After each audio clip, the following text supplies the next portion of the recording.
We're going to talk about Bryan Johnson. He's my favorite. He is the 45-year-old man who will be 18 if it's the last gosh darn thing he does. Dang it. His whole day revolves around his body and how he's functioning. And he likes to, as you can see, even in this that was posted 3 hours ago, he likes to track the data. He's got data about his sleep. He's got data about his breathing. He's got data about his liver. Like, it's a lot. But I also think the second problem is now he's posting weird stuff with his kid and his own dad. The photos are just wackadoodle, and what they were taking the photos for is a little bit odd. And then we're going to talk about a lawsuit involving his ex-girlfriend. I'm sort of not on her side in this, I don't think. But we're going to talk about these two photos up here specifically. We already know he's weird. He's a little odd, just like a little bit. Like, he's got his booty. Stop it. Get some help. But we need to look at this. Okay, now his son, I believe, is 18 now, I hope. But this is what it says. Okay, so obviously he's the dad. If you couldn't tell who's 18, because of all the medical help, he's the one that's 45, and this is his son. And it says, "My son, father, and I completed the world's first multi-generational plasma exchange. Once divided by the mind, now united by biology." These are the comments. "Your skin color indicates you have liver problems," which I'm assuming he would know by now because he's literally, like I said, has a team of doctors who looks at all of his markers like at all times. So I think he's choosing to be yellow. He responded and said, "My skin in this pic has a slightly yellow tone. It's healthy and fine. Okay. My liver markers are measured by blood and MRI are perfect." He has an obsession with being perfect physically, not like looks, but like health markers. Then the same day, this photo was posted. FBI, open up! And this is where I got creeped out. I mean, I was creeped out before with him and his son holding vials of blood. This is looking like prom/maternity photo shoot with a child, potentially teenager, and a grandpa. It's unsettling in a multitude of ways. First of all, they're wearing like the wife beater soaked. So it's almost giving off like sexy car wash. And then we got over the belly hugging. And the whole thing is to talk about their blood transfusions that they did together. I'm just like, what the heck? So here's the blood transfusion in real time. That's grandpa. Okay. I think it's not working, Bryan. It's coming out on the pillow, apparently. That's suspicious. "Will my son's blood make me younger?" Okay, I know we're on pins and needles waiting for this. And this already has 146,000 views. Good morning. Who's that? The challenging thing is I need to eat this somehow before we get on the airplane. I'll get my clothes on, get this packed up. I'm ready to go. Are we on time? Okay, just based on looks, I'm going to make a judgment here. He does not look like the healthiest 45-year-old I've ever seen. And maybe that's why he's doing all these protocols, to get healthier. The packing really light today, 24-hour trip, so just the essentials. And this, I'll show this to my dad and say, "Hey, Dad, you're going to get this tomorrow in your plasma." At Blueprint, we have evaluated hundreds of longevity therapies, and I thought it would be pretty epic if my son, my father, and I completed the world's first multi-generational plasma exchange. They've done the first multi-generational blood transfusion, but have you ever done a cat to human blood transfusion? I don't think so. We're going to be the first. The proposal is that I donate my younger plasma to my father. It's possible that this will help him in a variety of ways. There have been several human trials since the mouse study, but young plasma is still an experimental invasive therapy. Even though we completed a battery of baseline measurements on him, there's some level of risk here. And we're leaving at 10:30.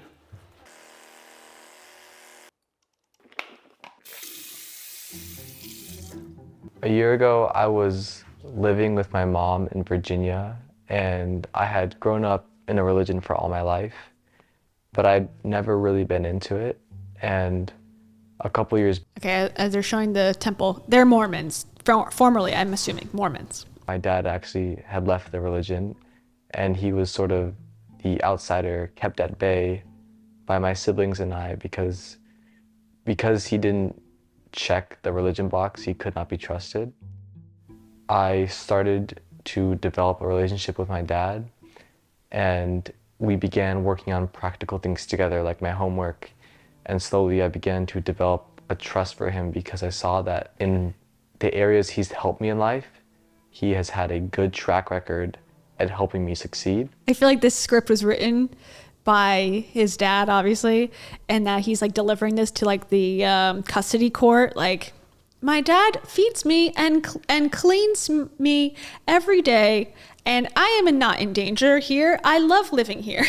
It seems very odd that he's delivering this specifically this way. That sort of bled into other areas of my life, and eventually No pun I intended. came to the conclusion that I wanted to leave the church I grew up in and come out to California to live with him. And it was the best decision I've made in my life. I think there's a lot more to unpack there. Okay, I just have a feeling that there's a lot more going on than just that. But okay, we'll take it at face value. Hey, Talmud. There's a delay. Hey, Talmud. Well, so I was updating my algorithm. Oh my God, there's so many cameras. Okay, also that was a weird moment. That's how you say hi to your son? I mean, I guess there's cameras, so it's awkward, but like, hello, son, nice to see you. Yeah, I'm going on vacation for 24 hours. I'm just gonna pack light. Meanwhile. We're 34,000 feet. We're flying to Dallas. We're about an hour into the flight. We just had some food. Yeah, we're gonna go into land. I'm gonna see my dad, which I'm really excited about. You supposed to be sweating that much? I haven't seen him in about a year. We talk a lot on the phone, but I haven't been with him. Talmadge is right behind me. I need to check in to see what he's eating to make sure his plasma's okay. All right, so I'll see you guys 2 hours. We'll be landing. I'll see you in Dallas.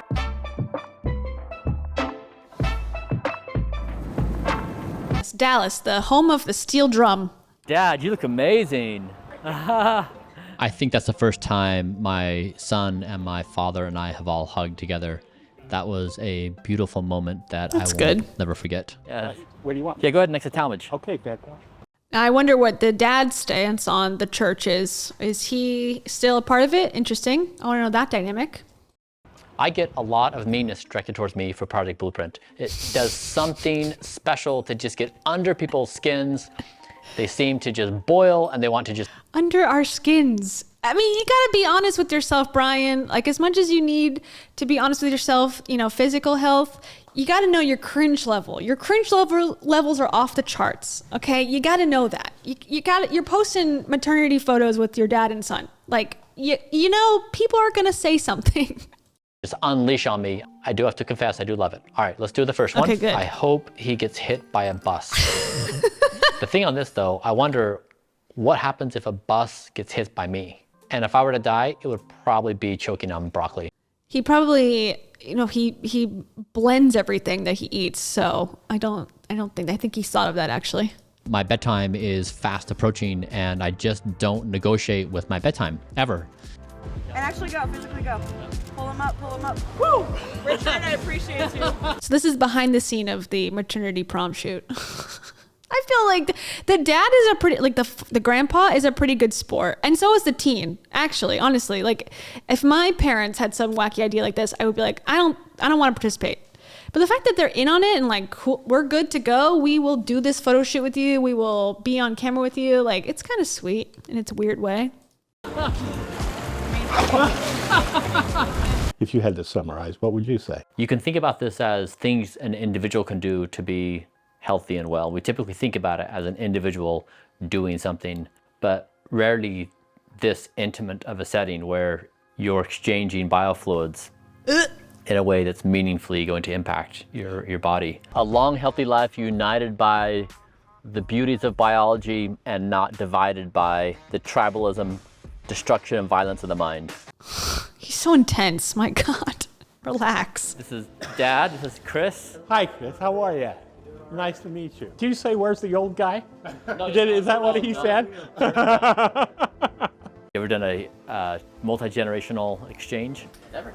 So Father Johnson, how are you feeling today? Absolutely spectacular. Did you eat a good breakfast? No, he didn't feed me. He's over there eating the blueprint, and he gives me a muffin. Well, I'm going to bring you some candy bars. Is that okay? You're my new best friend. Thank you. Plasma exchanges have been going on electively for probably about the past 8 to 10 years.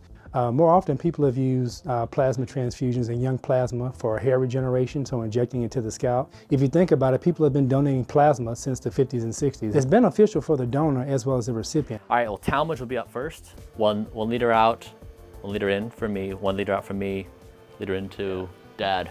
So I mean, I guess it's, yeah, with Talmadge, you know, he's been on Blueprint for 2 years now with me, and we do all of our blood work together. And you're right, like if you look at the results of our blood work, we're almost indistinguishable. I could be a part of a Blueprint therapy that would help reverse my age and my dad's age and my grandpa's age all at the same time. And so I was ecstatic to have that opportunity to be a part of that. That's me in a bag. That's a nice looking bag. Normally this filter is filled with all kinds of junk that your blood has. God, I would never be this type. I'm sorry. I don't want to go to the doctor. I don't want to go anywhere. I'm like, I'll go, obviously, if I need to, but I'm not going to voluntarily be like, sign me up, shoot me up with stuff, take stuff out of me. Nope. I created this human. He's now almost 18 years old. We're now doing this together. I never imagined in my entire life this kind of relationship with my child. Yeah, maybe that's for the best. I never imagined that I would be in a really creepy scenario with my son. I mean, but in there, I think, okay, in the creepy way, I'm like joking, but I think this is like a night, like it probably is nice for them. It's a bonding experience. I mean, he is benefiting from using his child's blood though, so it's a little weird, but I guess it's better than like not being in his life at all, potentially, because it seems like the divorce may have been a little bit contentious based on that statement that he made earlier. So I will say, like, good for you. Like, everyone's got a different family, but also, yeah, just still a little odd that this is the way you guys spend time together, but, you know, okay. Thanks for the plasma. No worries. All right, Dad. No worries. My parents divorced when I was 3 years old. My father was understood as this ostracized, outcast person. He didn't help himself with some of the struggles he had in his life, where as a child, and I'm trying to process who my dad is and what he's doing. And, you know, this is not a judgment on my father. He's had his own life journey. That's fine. Ironically, I lived a similar version with my children. That's how it happens, man. That's how it happens. We repeat our patterns, not even knowing it. Go to therapy, I'm telling you. We talk about this stuff all the time. It's very enlightening. I feel like this is sort of the sad reason as to why he is trying to stay immortal, because maybe he had some physical symptoms of like stress or anxiety as a kid. It all comes down to your parents. Oh, now it's making sense. Okay. don't pull it down. Love you, Dad. Yeah, love you. What a great experience. You feel the love? Yes. All right. When we got back in the bus, the mood had changed.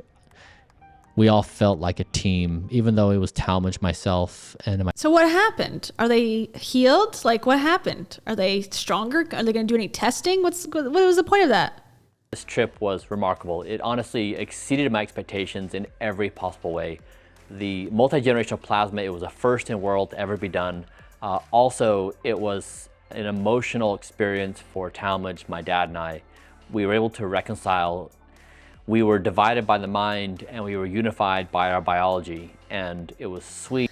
Okay, so what they're saying, and I wish they would go into detail because I think it would be interesting and actually possibly like a humanizing experience. And I hate saying that humanizing because these people are humans, but like he kind of, like I said, is like a androidish, cyborgish kind of guy.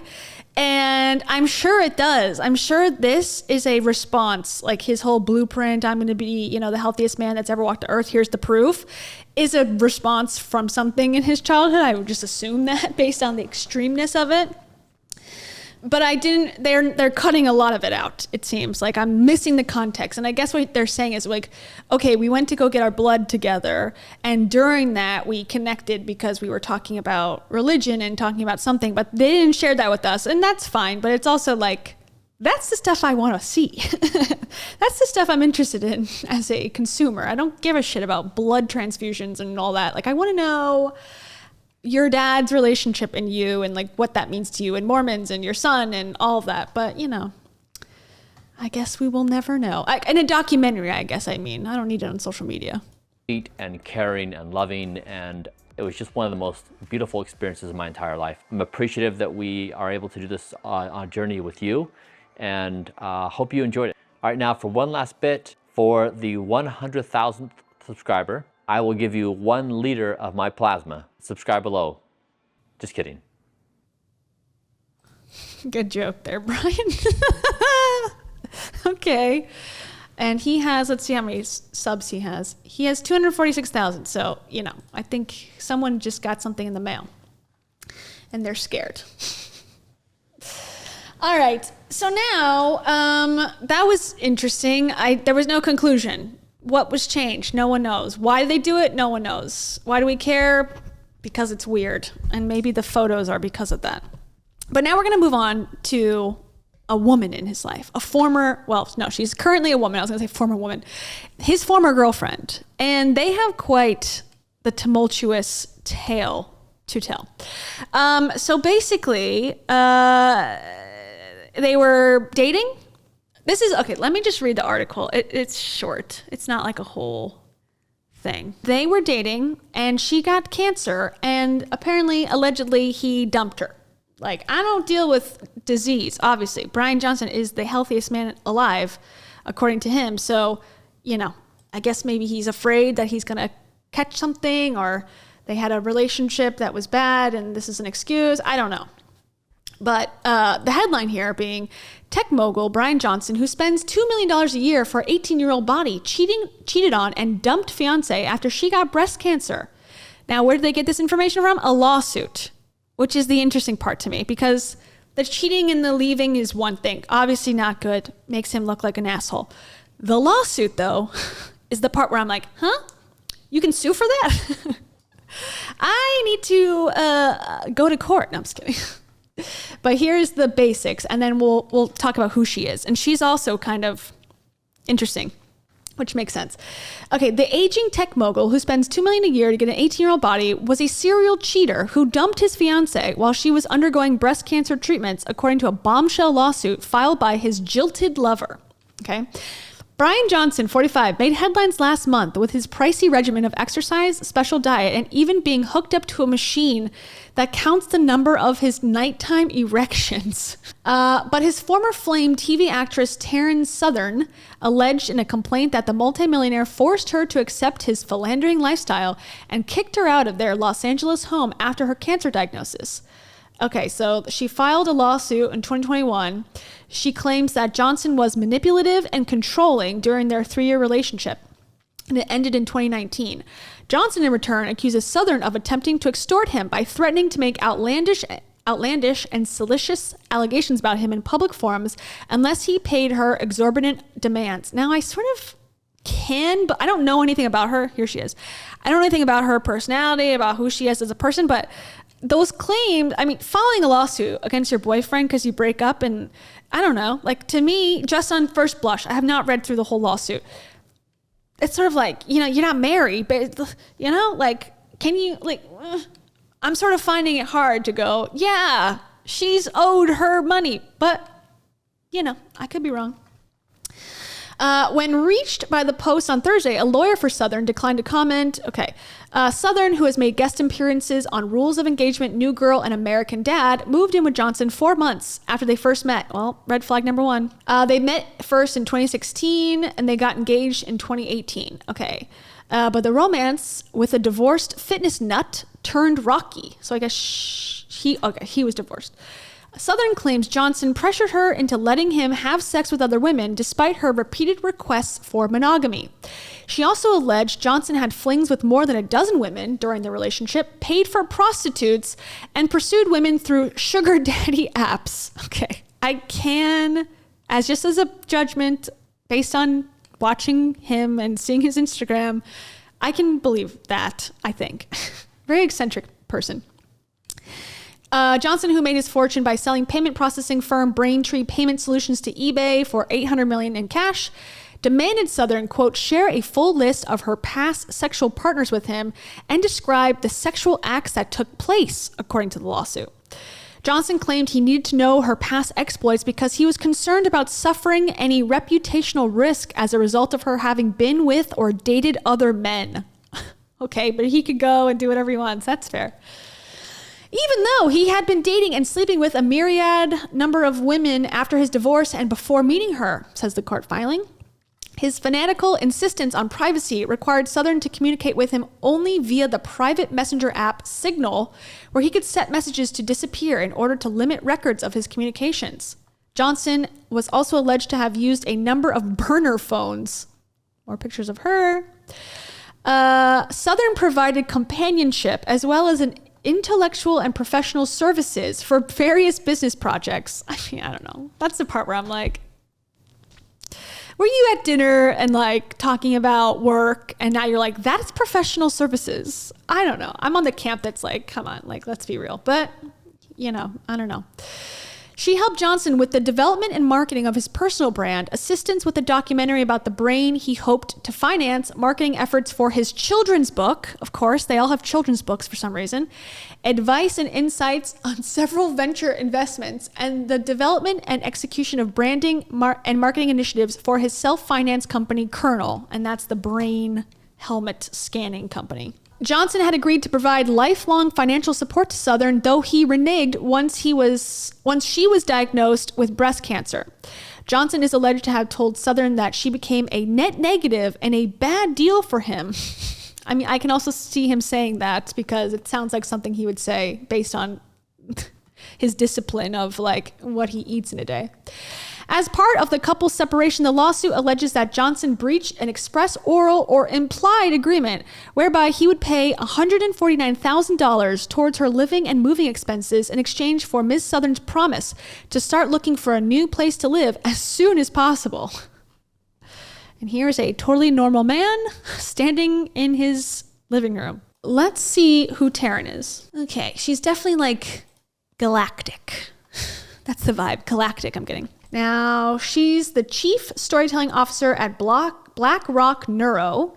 She's an AI artist, strategist, and speaker, director of I Am Human film, and an angel investor with a like DNA sign. So Taryn Southern, an early pioneer, and I feel like also like she knew this was going to be on the news, probably, perhaps. So there's a lot of like the way this is worded. It's like she's the only woman to ever be successful at anything, is how it can read. Okay, so it says Taryn Southern, an early pioneer at creating and monetizing popular content on YouTube, made her way into the entertainment industry by writing, producing, and selling her content and ideas to digital and traditional television networks, while also working as a television personality, actor, and innovative content creator. Okay, so is this a cover letter or is this a lawsuit? By 2016, Ms. Southern was well recognized as a successful entertainment figure, young, ambitious, and hardworking. Ms. Southern was also gaining credibility in the tech industry and on pace to become one of the youngest female leaders at the intersection of media and emerging technology. With an upward career trajectory and an increasing earning potential, Ms. Southern stood to make millions. Okay, I guess. I mean, technically, everyone sort of could, right? Like, yeah, I stand to make millions too. Right, guys? In 2016, Bryan Johnson was a wealthy, yet lesser known. This is just petty drama, I feel like. Bryan Johnson was a wealthy, yet lesser known entrepreneur who yearned for public recognition. When he met Miss Southern, he saw an intelligent, attractive, skillful young woman who had the means to find an audience for his ideas and increase his media exposure and popularity. He immediately swept Miss Southern off her feet, expressing apparent sincerity in his desire to become lifelong partners. They moved in together within 4 months of meeting, and by March 2018, the happy couple were engaged to be married. However, a lifelong partnership with defendant Johnson came with a steep price. While repeatedly telling Miss Southern to stop worrying about money and promising to take care of her for the rest of her life, defendant Johnson demanded Miss Southern's devotion of her time and creative energy to his personal needs and professional aspirations. Now, I don't disagree that he would take a lot of time to deal with as a partner, I would imagine. So, demand, I don't know, could you leave? I don't know. That's hard to say. But like, again, this is a lawsuit, not just like who is right and who is wrong morally. It's like, pay me for this, which is a little weird. Although Miss Southern had initial misgivings about working for defendant Johnson, she genuinely believed that he loved her and that he intended to keep his promises. As a result, and in reliance on defendant Johnson's repeated assurances, Miss Southern made decisions that hurt her own career and left her financially dependent on Bryan, such that by October 2019, when he demanded that she move out of the home they shared for 3 years, while she was in active treatment for stage 3 breast cancer, messed up, she had no independent source of steady income to support her living and medical expenses. This just, again, seems like messy drama. Defendant Johnson then took advantage of Miss Southern's weakened and vulnerable state and repeatedly leveraged his power and financial control over Miss Southern to try to get her to give up her rights and the promises she was entitled to, financial security and stability in the future, and specifically to share in the anticipated success of his startup company, HILLC, doing business as Colonel, which Miss Southern directly and indirectly helped grow. When Miss Southern pushed back, defendant Johnson resorted to threats, coercion, and manipulation to get her to submit to his demands. Again, like, what's the rules here? Like, you're dating, you're not married. You've maybe said, like, hey, I don't know, where does it become like, pickup? I just said that so that she would, be my girlfriend. I didn't actually mean that I was going to, financially support her forever. I mean, I'm not saying it's right, but I'm saying, like, isn't that what the marriage is supposed to sort of guarantee legally, that you're going into a partnership together? Miss Southern had endured defendant Johnson's pattern of manipulative and coercive behavior throughout the relationship. However, once in cancer treatment, when aggressive treatments like chemotherapy, radiation, antibody infusions, and targeted therapies left her emotionally and physically vulnerable, defendant Johnson saw his opportunity to force Miss Southern under an intense and targeted campaign of physical, emotional, and financial distress to execute an agreement that purported to silence Miss Southern and curtail her entitlement to financial support and payment of outstanding debts and equity in Colonel. I also think if you don't get that in writing, what's the case here? What's your percentage stake in Colonel? There should be a documentation for that, no? Okay, now we get into the biography section here, which again is like, what is the point of this? I've never seen a lawsuit like this, but I don't read lawsuits that often, to be fair. Terrence Southern was born and raised in Wichita, Kansas. From an early age, she expressed an interest in the arts. At the age of 17, she competed in the 3rd season of American Idol, making it to the semifinals. After being offered an academic scholarship to the University of Miami, Miss Southern graduated summa cum laude in just 2 years with degrees in digital media and anthropology. At 20 years old, Miss Southern moved to Los Angeles to pursue a career in entertainment. Passionate about the intersection of entertainment and technology, Miss Southern became a pioneering content creator and comedian on YouTube, earning more than 750 million views across her content, which is not, it's high for sure, but for the length of her career, it's not that high, because I feel like, I don't know. Like, I don't have that anywhere close to that, but I've also only been doing it for like 3 years, coming up on 3 years and a little bit. And it's in the millions of views. So if you're doing it for years and years and years, I would hope that it would get that high. But okay.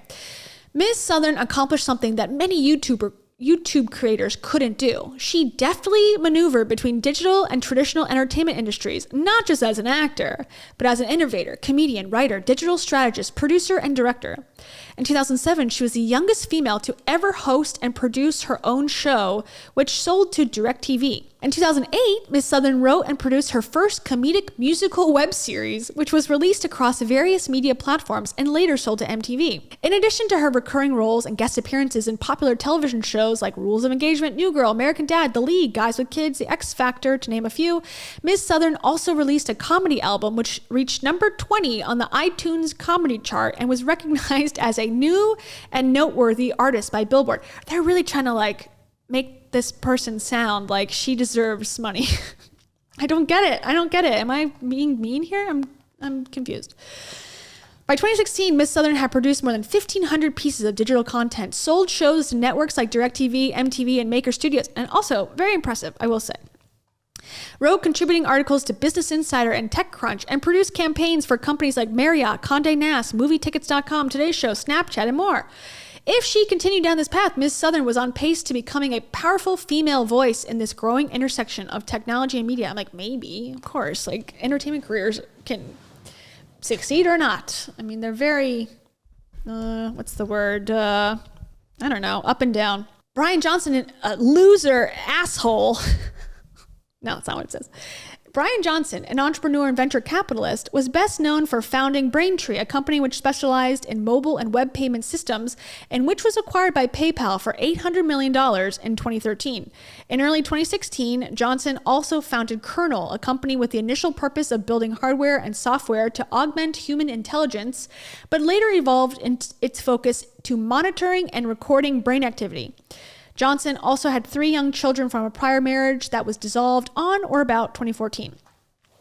So then, 2 years later, they meet. In 2016, she was already a well-established entertainment figure, while he longed for recognition and media exposure around his ideas. Johnson was disappointed for not receiving the recognition he felt he deserved and felt discouraged by perceived slights from the powerful tech tycoons of Silicon Valley. Okay, prove that in court, I guess. Southern would be his key to building an engaged audience around both his personal brand and mission to quantify and evolve the human brain. Okay, to be fair, he also had $800 million to help with that campaign, to be honest. It's sort of, I don't know, not to say she didn't help, but it's sort of silly to say like she was the only way he could have hired any agent PR firm in the world with $800 million. I hate to say that. On their first date in June 2016, Ms. Southern and defendant Johnson realized they shared many passions and interests. Woo. Defendant Johnson was particularly impressed with Ms. Southern's upbeat energy, sense of humor, and unique ambitions. He told Southern that he loved the way her brain worked and appreciated her self-made success. At the end of the date, defendant Johnson told Ms. Southern that he felt an intense desire to take care of her. Okay. Very weird. In the weeks that followed, Johnson moved quickly to romance Miss Southern, telling her that he fantasized about them being married, even referring to her as Mrs. Johnson on several occasions, sweeping her off on romantic getaways on his private jet and making immediate plans to start building a life and future together. Within 1 month of dating, he introduced her to his 3 minor children who live with his ex-wife in Virginia and flew her to Colorado to meet with his concierge doctor. Flew her to Colorado to meet with his concierge doctor to be placed on an expensive, personalized wellness plan for which he would pay for the next 3 years, explaining that her health was a top priority because he wanted her around forever. God, rich people are so weird. I'm sorry to say, they're so weird. Defendant Johnson also immediately sought Southern's help with his personal and professional initiatives. By August 2016, he explicitly asked Miss Southern to work with him on various projects, starting with the development and marketing of his personal brand, assistance with a documentary about the brain he hoped to finance, marketing efforts for his children's book, advice and insights on several venture investments, and the development and execution of branding marketing for his self-finance company, Kernel. In September 2016, after having worked well together in these early months, the couple decided to pool their resources. That is, Johnson's financial resources and I'm sorry. I'm being so anti-feminist right now. I'm sorry. Defendant's financial resources and Miss Southern's emotional support, organizational and planning skills, and intellectual professional services and move in together. It's a stretch, right? It's a stretch, right? Okay. In October 2016, after a search for the perfect rental by Ms. Southern, the couple moved into the property. And they literally list the address. Don't go there. In Venice, California. So it says, in exchange for Miss Southern's emotional support and substantial intellectual professional contributions, Defendant Johnson promises to share in profits from Colonel's eventual success, to financially support Miss Southern's career goals and future aspirations, and to take care of Miss Southern for the rest of her life. I mean, I feel like I'm owed money by some ex-boyfriends. I was like very emotionally supportive. I need to start filing the paperwork. Okay. So the two of them lived in their Venice residence over the next 3 years. During that time, Bryan made promises to his girlfriend. Okay, shocking. He promised that 1, she would share in the eventual financial success of Colonel. 2, he would provide financial support to further advance her career. 3, he would take care of her financially and medically for the rest of her life. In exchange, Defendant Johnson expected, and Southern provided, her companionship, emotional support, intellectual and professional services, planned trips, vacations, hosted social engagements, and acted as liaison between Bryan, his assistants, and generally the outside world. Okay, that's kind of weird. These agreements, whether made verbally or implied by conduct between non-maritable cohabitating partners, are enforceable. Hey, I think I have some claims to make. In order to provide the kind of companionship and support Johnson expected, Southern had to take a back seat to advancing her own career goals and future objectives and forego proper and adequate compensation for all the professional services she rendered. There was simply no room for Southern to pursue her own independent career when she was living with him. Not only did she have to work around the clock to meet his mounting needs, okay, sorry. That was too far. Maybe. Both personally and professionally. He also pressed Southern to turn down outside work opportunities and social engagements that he deemed too small, distracting, or not aligned with his mission. This including pushing her to remove dozens of her most popular monetized YouTube videos, allegedly because they are not aligned with his public image. I wonder what they were. Regretfully, Southern slowly stopped pitching shows and creating YouTube content and let go of contractors who had been working for her production company for several years, setting aside a lucrative avenue for income. Southern also took on far more work for Johnson than was initially contemplated. In addition to media and communication strategy services, she was contracted to do for the film they were working on and his company. She also wrote and edited dozens of Bryan's personal speeches, newsletters, and blog posts, created and edited his personal keynote presentations, filmed and photographed him giving talks, organized work-related photo shoots, accompanied him on work trips and meetings, searched for and evaluated new office space with his realtor, cooked him dinner one time, opened the door for him. Okay, sorry. Searched for and evaluated new office space with his realtor, evaluated and advised him on venture investments in the media space, hired an Academy Award nominated director and production company for their documentary, and later oversaw all creative production, accounting, legal on the film project after being forced to take over as director. Wow. She developed ideas for series and podcasts personally about Bryan, provided input and services on the earliest stages of his book, introduced him to valuable contacts within the media and tech industries, provided input. It's almost like they say like tit for tat, or like keeping the score in a relationship. She really did, say, I did all of this at all times. This is why you owe me money. Okay, work-related search for venues for work-related dinners. Wrote and managed his personal social media posts, created a personal brand building guide, assisted him with wardrobe and other personal branding decisions, and consulted on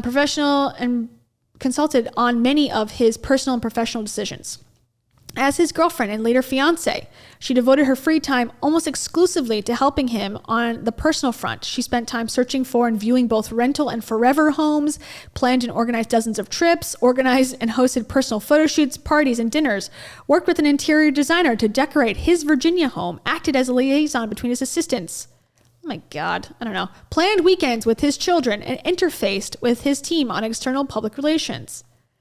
Okay, so given their hybrid relationship, Johnson said, don't worry about the money, focus on the bigger picture, because at the end of the day, he was committed to a lifelong partnership, but he didn't propose.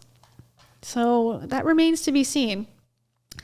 And, okay, she did not seek compensation or any other kind of reimbursement for all the personal and professional services she provided. Well, because she was living in the house, I'm assuming, like living a lavish lifestyle. She even sold her rental property in 2017, which she always intended to use as supplemental income. Well, why would you do that? After several conversations with Johnson about how the upkeep and management of that property detracted much of her attention, it was not really a worthy investment. Thus, he discouraged her from lifelong financial security. Okay.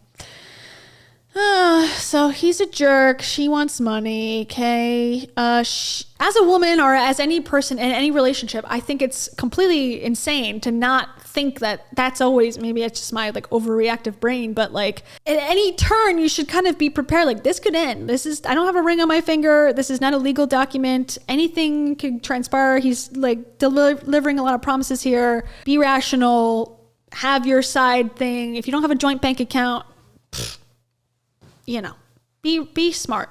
So 3 years into their wonderful, very business savvy relationship, apparently, just weeks after her hard work and dedication paid off with the film's successful debut at the Tribeca Film Festival, Taryn was diagnosed with stage 3 breast cancer with a course of therapy that would require chemotherapy, surgery, daily radiation treatments, a year of antibody infusions, and targeted therapy. And that absolutely sucks. I feel very bad for her. Now, Bryan, what are you going to do here? Bryan became more notably absent from the home and increasingly emotionally distant. Honestly, okay, not to excuse him, because I've already basically like taken his side on this. I think he has a fear of death and sickness. Given the example of how he lives his life and sort of how he's spoken about things, I have a feeling he has a phobia. It's deeper than just wanting to be healthy. Like, I think we can all say that like pretty confidently. But it seems almost like maybe it's like a phobia, like an actual diagnosable, potentially, ironically, condition where he cannot not feel healthy. And even his dad sort of mentioned like he had physical symptoms before in something. It was not really clear, but I wonder if her cancer made him freak out. Like he cannot be around this because he cannot physically handle it or emotionally handle it. In which case it's like, I don't know, like it's not fair, but it's also like people have things they cannot handle. Okay, so he became more notably absent from the home and increasingly emotionally distant. Her own family and friends were stunned by his disengagement in his fiance's emotional well-being during such a critical time. Miss Southern grew increasingly concerned by his behavior, but wanted to stay as positive as possible and not raise her concerns while in active treatment. She continued to work for him in July through September, and she finalized and sold the film to a distributor and wrote and designed Colonel's first outside fundraising and product pitch decks. Whenever Miss Southern was feeling well enough, she still found time to help Johnson with his other initiatives as well. In spite of all her efforts, in early October 2019, shortly after her last round of chemo, and okay, so she was already after her round of chemo, to be fair, and when she was the most vulnerable, both physically and emotionally, so it seemed like almost like he waited till she was done with chemo, which I don't know if that's better or worse. He said he wanted them to physically separate. Miss Southern was confused by the request, thinking he was having a stress-related breakdown. By mid-October, the specifics of their separation were discussed, such as who would be moving out of their Venice residence and when.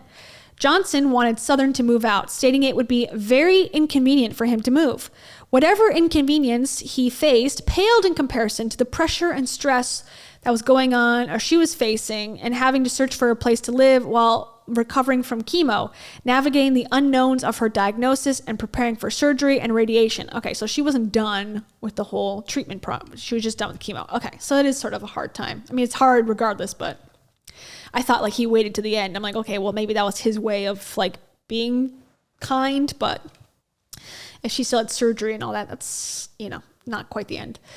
To entice her to move out quickly and quietly, Bryan offered to advance a stipend to help cover some of her monthly expenses and rent, specifically in exchange for her promise to start looking for a new place to live as soon as possible.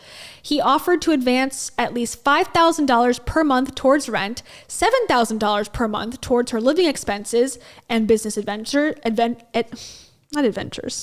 Business adventures. That'd be fun.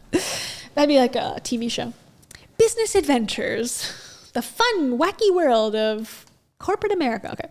And $5,000 for moving costs, totaling $149,000. Less than a year later, Johnson would announce he had raised $53 million in outside capital for Colonel. Okay, so he's offering her $150,000. If that was offered to me, I know I'm not in the same situation. I know I'm not quite as successful as Taryn here, but I'll take it. You don't have to, I'll move out. I won't even move in. I'll take your $150,000. Oh man. Bryan's behavior at home became increasingly hostile. He refused to speak with her except to remind her that she needed to move out as soon as possible and that she had become a bad deal and a net negative, referring to her cancer diagnosis and treatment. Again, he's an asshole in this case, if that's true. And I believe it's true. You know, people say horrible things to each other all the time. But I really do think he might have something going on where he is like so uncomfortable with sickness. I just have a feeling, but I could be wrong again. Who knows? He further forbade her from telling her friends about their separation or from giving any indication of her emotional distress to others, both privately and publicly, depriving her from the critical support of her friends. He even demanded that she not seek help in finding a new place to live by posting on Facebook because he acknowledged such a post would make him look bad. I mean, true. That would make him look bad. During this time, she was terrified by his demands and she maintained silence throughout their separation, adding to her duress. So in November, she informed him that she found a suitable apartment and his attorneys sent her a letter purporting to memorialize the verbal stipend agreement into writing. However, this letter did not accurately represent the verbal. So she's saying that he promised her $149,000 to move out. And I guess she's saying that that's not what turned out in the paperwork. Now he was advising that he would only advance the stipend fees in exchange for her execution of a written separation agreement, which contained additional terms and conditions, including an overbroad confidentiality provision and excessive one-sided monetary penalties for her breach of agreement. So he says almost like, hey, sign this NDA where you're not going to talk shit about me publicly and I'll give you the money. Okay, interesting. In this letter, he requested the couple make a joint announcement saying that, Bryan and Taryn are announcing their separation. The decision to break up was mutual and lovingly made. They are best friends who have decided to look forward to continuing their cherished friendship. AKA, we're choosing joy. We're choosing joy at this moment. Meanwhile, I'm suing you because you were not nice to me. Given that Johnson was not speaking to her at the time and denying her requests for counseling, she was shocked that he would request she publicly lie in order to protect his public image. Because of these issues and at the advice of her attorney, she declined. Okay, so she turns down the $150. She's like, I'm not signing that because I want to be honest, I guess is the argument here. In 2019, November 26th, she declined the terms of the proposed agreement. And he retaliated by authorizing a scathing letter, purportedly revoking his offer to advance the stipend they agreed on, and threatening to legally pursue her for half of the Venice residence rent for the past 3 years if she didn't pay him back. Okay, now all of a sudden he's like, hey, I've been paying for us to live here in this joint house. I want half of my money. And I guess she didn't like that. He also purported to fire her from her employment and consulting relationships, remove her from her company health benefits, and rescind the grant of Colonel stock options that were already issued to her. While acknowledging in writing that not all her work had been compensated, he nonetheless refused to compensate her. Given that she was still in active cancer treatments and unable to look for a job, had just been expelled from her home of 3 years, and terminated from her work, these threats and actions by him and his company placed enormous financial and emotional duress on her, just as he intended and hoped they would.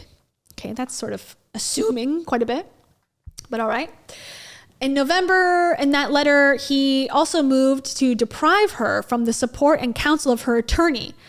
Her attorney happened to be from the same firm. Okay, it just happened. It was a coinkydink. Okay, her attorney happened to be from the same firm as the attorney that he used on the film project, and he had explicitly agreed to and signed conflict waivers to allow the simultaneous representation. Bryan was frustrated with her attempts to seek legal counsel to negotiate on her behalf, retracted the conflict waiver with this firm, forcing her attorney to drop her as a client at the time when she needed legal advice the most. Well aware that she was vulnerable and in no state to evaluate these attacks, he deliberately left her afraid of being sued without legal representation. There's no other lawyers in the entire world. That was the only one that she was allowed to go to. That makes no sense. Without a source of income to pay rent, healthcare premiums, moving expenses, and legal bills from a law firm she could no longer use. Terrified, she went to him in tears. At this time, he told her that he would be willing to assist her with rent and expenses as originally promised, but only if she signed the separation agreement without any lawyer involvement. So on November 28th, just 2 days after receiving his letter of retaliation and him backing out of his promised financial assistance, she, having already committed to a new place in Venice, had to move out. I'm confused. Why? The physical and emotional stress he placed on her throughout October and November, all while she was undergoing, okay, we know the cancer treatment, we get it. Sorry, it sucks, but we get it. Left her oscillating between states of fight or flight panic, sleeplessness, and shock. His failure to advance the funds owed to her by their verbal stipend put added financial pressures and stress on her, adding to her emotional distress. I mean, I'm sure it was. But, okay. One week later, they reviewed the separation agreement together without attorneys as Bryan insisted and orchestrated. She voiced her concerns over the steep confidentiality and penalty terms. However, he refused to amend those terms. As a result, she never signed this one-sided agreement. So he really wants the confidentiality, and she's like, no, I'm not doing that. I am going to tell everybody. Okay, then he tried another tactic. In February 2020, he told her that the only way he would give her any stock in Colonel, such that she could never share in the success and profits that she contributed so much to, was if she signed the separation agreement he would be sending to her by the end of the day. Feeling physically weak from weeks of daily radiation and medication, mentally and emotionally exhausted by his unpredictable behavior, worried that his goodwill may not last, still confused and reeling from his threats of frivolous legal action against her, termination and loss of income and health insurance, fearful of what to expect if she refused his offer of kindness in a financially impossible situation. This is all one sentence. That he caused, and finally, without any reasonable opportunity to seek advice of counsel, she told him that she would agree to sign. Whew. Man. Okay, so all of that, the weight of the world against her, she's like, all right, fine, I'll sign. Bryan repeatedly represented to her that the stock was worth millions. While waiting for Colonel's human resource representative to send her the full agreement via DocuSign on February 8th, Bryan then took Miss Southern out on a date for the first time in months to keep her on track to sign this unfair agreement. Allowing the two of them to be intimate, Bryan exploited her emotions and told her, the best times in life happen when we are together. I'm so confused. Why would you go on a date with him if you hate him and he's horrible? I don't know. I guess it's like, I don't know, trauma bonding maybe? I don't know. Okay, so they go on a date and he's like, the best of times in life happen when we are together. And they're saying that he preyed upon her hopes that he might take responsibility for his actions and attempt reconciliation. The next business day, she sent the DocuSign of the agreement, which she signed, and which included a list of her intellectual property that she negotiated and wanted carved out of her agreement. However, Johnson phoned her and told her she could not add this and had to re-sign the agreement without it. So she's like, addendum, I also want this and this and this. And he's like, no, you have to sign it the way it is. Distressed and defeated by the months of bullying and unequal bargaining power, she felt she had no choice but to re-sign the agreement without including her list of prior inventions. Okay, then he purposely timed the presentation of the February 2020 agreement when he knew Miss Southern was still in active cancer treatment. Okay, Okay, now she's saying that she had PTSD from the relationship. Okay, let's see. So she signed it. They're claiming that she was under duress essentially by signing it. Okay. But in one early example, Bryan pushed her to share a full list of her past sexual partners with him and describe the sex acts that took place. During this demeaning and humiliating exchange, he told her that he was concerned about suffering any reputational risk as a result of her having been with or dated other men, and despite the fact that he had been dating and sleeping with other women after his divorce and before meeting her. In another example, after she moved into their house, he demanded she move all her business and personal mail to an out-of-state mailbox, which would then be forwarded to a digitizing platform before reaching her. He also used a number of burner phones and pushed her to communicate with him only via the private messaging app Signal, where he could set messages to disappear. He also had a set of rules for her that included her using aliases for her deliveries and email communications with vendors. When they traveled, he refused to use credit cards or provide his passport at hotels, so she had to be the one liaisoning with hotel staff or other beguiled vendors. Beguiled. These demands created additional stress for her, but she did her best. I mean, he seems like a guy who's got a privacy issue. Like, he's very much trying to be private. So it makes sense as to why he did not want her on Facebook. I mean, this sort of shows the pattern in a way that's like, he wasn't trying to punish her. He's just weird. He pressured her into letting him have sex with other women, despite her objections. He had sex with more than a dozen women, perhaps more, during their time together.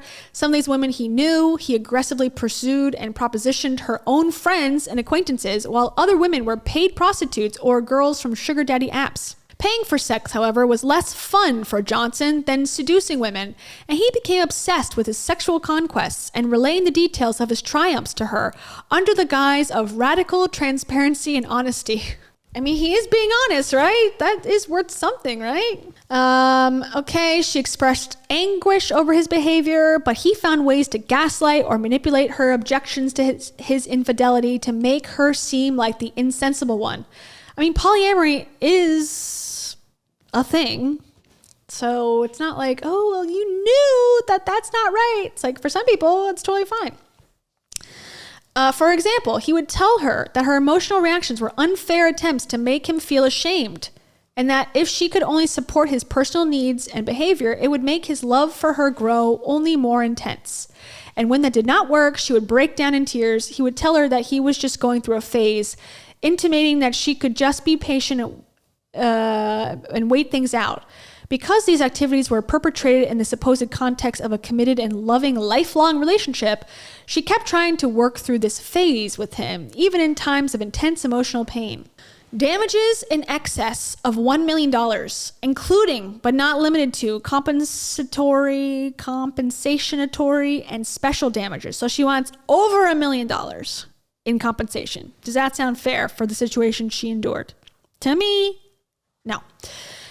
She wants damages for severe emotional distress, humiliation, grief. Okay, who is also humiliated here? He is, by this lawsuit, I would imagine. Grief, nervousness, anxiety, depression, and related emotional and mental anguish in an amount according to proof at trial. Okay, damages for past loss of earnings and benefits in spite of continuing attempts at mitigating damages, with such damages increasing each day, plus interest in the amount according to proof at trial. Damages for future loss of earning potentials and benefits in spite of continuing attempts at mitigating damages. So she wants past money she lost to be reinstated, potential future money that she could lose part of this, punitive or exemplary damages, attorney's fees and costs, interest, including prejudgment interest, and such other blah, blah, blah, blah. So this was filed in 2021. I don't think it went anywhere. Wow, guys. Wow. Yeah, I think the point of that was that she wanted to expose his ass, and she did. I think it's crazy though to do that in court, but hey, you know, you got the free time, you got the money. She somehow got a lawyer, even though she claimed she couldn't get a lawyer because of him. She figured it out. So what do we think? I don't like the whole thing. I think he's a jerk. She wanted to expose him. She did that. Cool. But the fact that you were about to get $150,000 for basically moving out, missed opportunity. Missed opportunity, in my opinion.